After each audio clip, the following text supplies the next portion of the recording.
Hey guys, and welcome to another edition of Burton Borders. Yeah, is that how you celebrate a goal? We actually scored a goal and we won a game of football.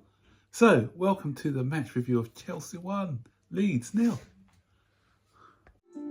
Welcome to the Burton Borders. Ain't got no time for no stallers, yeah. We are the risers, we're not the fallers. Our channel is growing wider and taller. Yeah, we're here to give you the news about your dear beloved Blues, yeah. So if you like this YouTube channel, like, subscribe and turn on that bell. Yeah.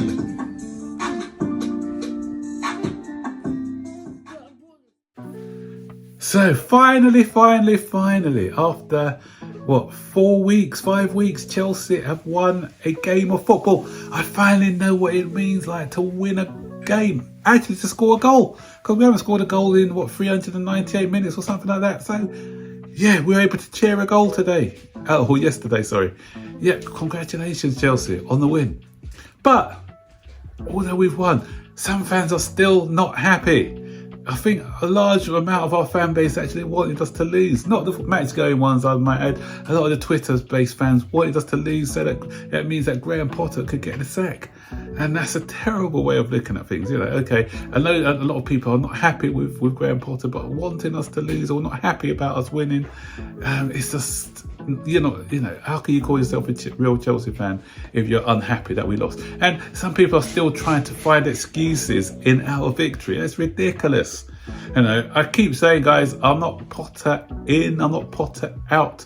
I am a man who always bases it on the way the results are going. The results haven't been going great at the moment, so I was leaning more towards, if the results don't pick up, then this guy's got to go. But having said that, I said if he starts winning games a lot of games, and starts to win games well, then I don't mind this guy staying. But I don't care. This guy could win 10, 15 games in a row and some fans still won't be happy. And that's an agenda, I think. It's an agenda-driven reasons for not wanting this guy to carry on in his role at Chelsea.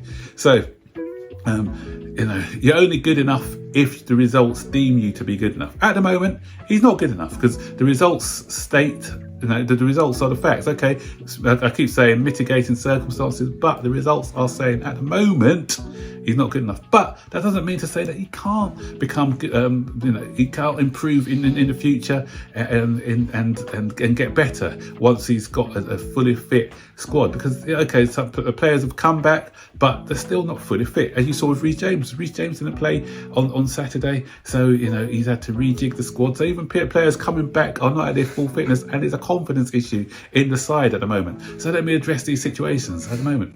First of all, I'm glad that he listened to me. Not listened to me, but listened to what a lot of people were saying. He went back to basics. I've been calling for this from day one. Go back to a three at the back. We were our most successful when Potter first came in with a three at the back. When he's changed it, that's when we started to lose games. Yesterday, we went back to basics, back to what we know and are good at, as with the squad that we've got at our disposal. We went back to the three at the back, and that reaped dividends for us. We were harder to break down. We looked a lot more solid. We looked more of a team unit, especially in the first 20-25 minutes where I thought we played good, aggressive, fast-paced football. And what I loved was Fofana, you know, match-winning Fofana, and you know he had a great performance on that right-hand side of the back three. And the diagonal balls that he was playing across to Ben Chilwell. Ben Chilwell getting a lot of joy down that left-hand side, and Ben Chilwell looked a lot happier in this formation as well. It allowed him to get forward, allowed Loftus-Cheek to get forward on the other side. I hear a lot of people criticising Loftus-Cheek. Loftus-Cheek isn't even a wing-back, he's a utility player, but he still did a decent job on that position. So, and a lot of nitpicking going on at the performance. But again, it was a similar thing to what we normally have with players not taking their chances. No, I keep saying it's not the manager's fault when people like Kai Havertz keeps missing sitter after sitter after sitter, and a bit of we've had a lot of unlucky moments as well. And again, João Felix, people are blaming him for that shot. Come on, but there's nothing he could have done. He hit that shot perfectly, the one where it's cut off the woodwork. Then you start to think, is it going to be one of those days again where our luck's not going for it, anything's not going for us, you know? And so, you know, there's a bit of bad finishing and bad luck in that first half, and we were 0-0 at the break.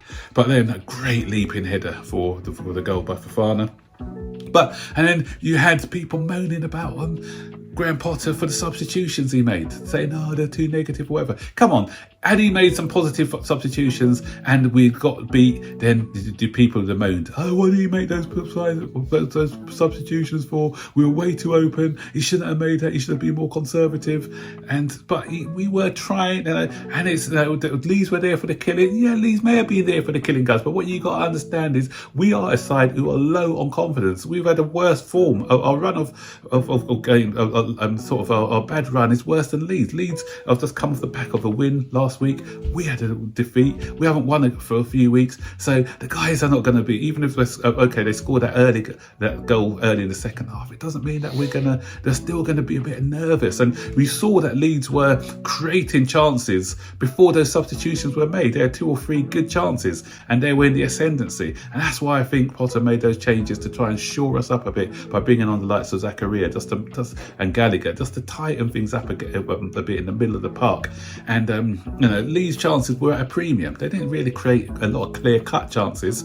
There was one where Somerville, I think someone could have done a bit better with a chance. But Kepa didn't have to make a real save, a quality save in that whole game. And a lot of people who are calling for Tuchel, this was a Tuchel-like performance, and there's people are still moaning about it. Solid at the back, not giving a lot away at the back, getting a set play goal and holding on to a 1-0 win. Tuchel did those performances week in, week out, and so some people, I said, it's very agenda-driven because they can't give the guy credit where credit's due. It's all right saying I don't still think he's the right man for the job, but we got to give him credit for the way that we performed. That's okay. And there's some people did say that. Some people admitted, in the first 20-25 minutes we are in fact very good. But there's other people you can't even say that. And then I ain't got no time for those people. I'm sorry. As I said, I'm not. I don't sway one way or the other. I'm looking at the results and the way things are going. But some people, I said, he could win 6-0 in the next 10 games and they still want him out. And for me, that's just, because probably, as the A, you probably didn't want the previous managers to go. B, you've never liked him from the beginning, so nothing he can do, nothing he does in your eyes is going to be right. So, I look at football a bit different than other people. So I'm not going to say to people how they should look at football, how they shouldn't. But you've got to be a bit more logical in your thinking. Last point I want to address, and it's quite emotive for me, this one, because I was on a space yesterday and some clown, I'm calling you a clown, I don't care if you're a sub to my channel or not, but on this Twitter space, he came out, I said the same things, kind of same things what I'm saying here, that I'm not Potter out or in, I'm just want to see how the results go before making a decision. And this guy came out, oh, if you're not Potter out, you're not Chelsea. Get out of my space, you idiot. Sorry, I'm not, that's a load. Don't call me saying that I'm not Chelsea. Somebody had the audacity to say that I'm not Chelsea just because I'm not Potter, just because I staunch Potter out. This guy's probably only started supporting Chelsea once, when Abramovich started to make us successful. That's what I'm saying. These glory hunting fans trying to have the audacity to say somebody like me who's not Chelsea, somebody who's been to dead rubber matches. I've part of a 7,000 fans who watched Chelsea play against Coventry in 1994 in the end of the season, a pointless match where Chelsea couldn't go higher up the table or lower down the table. I've been to countless ZDS trophies. This guy who's calling me not Chelsea probably don't even know what the ZDS trophy is or what it means. I was at those games. It's not even a major trophy, but I was following Chelsea during that time. Pointless. I remember, I think it was Walsall. We had already been 3-0 or 4-0, 4-1 up in the first leg. Went to Stamford Bridge, which would have been like a dead rubber. But Walsall did come back and make it scary for us. I think they beat us 2-0 at Stamford Bridge, and it was quite a scary few moments that we had in that game. So, I've been sitting in the freezing cold, standing on those terraces, and now this guy's got the audacity to say I'm not Chelsea.